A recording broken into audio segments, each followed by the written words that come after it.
ફેક્ટરીમાં અમે 20થી વધુ લોકો હતા. અચાનક ધડાકો થયો. એના પછી કંઈ જ ખબર ના પડી કે શું થયું. આંખો ખોલી ત્યારે ચારે તરફ આગ જ આગ હતી.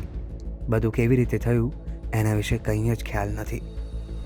આ શબ્દો છે ડીસાની આગમાં દાઝી ગયેલા એ શ્રમિકના, જેણે નજર સામે મોતનું તાંડવ જોયું. ડીસામાં ફટાકડા ફેક્ટરીમાં લાગેલી ભીષણ આગે 20 શ્રમિકોનો ભોગ લઈ લીધો. અચાનક ફટાકડાની ફેક્ટરીમાં પ્રચંડ બ્લાસ્ટ થયો, જેના બાદ આગ ભભૂકી ઉઠી. બ્લાસ્ટ એટલો શક્તિશાળી હતો કે આખું ગોડાઉન ધસી પડ્યું. 200 મીટર સુધી ફેક્ટરીનો કાટમાળ ફેલાયો, જેને હટાવવા જેસીબીની મદદ લેવાઈ. શ્રમિકોની લાશના ટુકડા ફંગોળાયા અને આસપાસના ખેતરોમાંથી માંસના લોચા મળ્યા. ઘટનામાં મૃત્યુઆંક હજી પણ વધે તેવી આશંકા છે. આ તમામ મૃતકો મધ્યપ્રદેશના રહેવાસી હોવાનું અનુમાન છે, જે અહીં માંડ 2 દિવસ પહેલાં જ જોડાયા હતા. પણ તેમને નહોતી ખબર કે અહીં કાળ તેમની રાહ જોઈને ઊભો છે. હાલ આ મૃતકોની ઓળખ કરવાની કાર્યવાહી ચાલુ છે. આ ઘટનાને પગલે ફેક્ટરી માલિક ફરાર થઈ ગયો છે.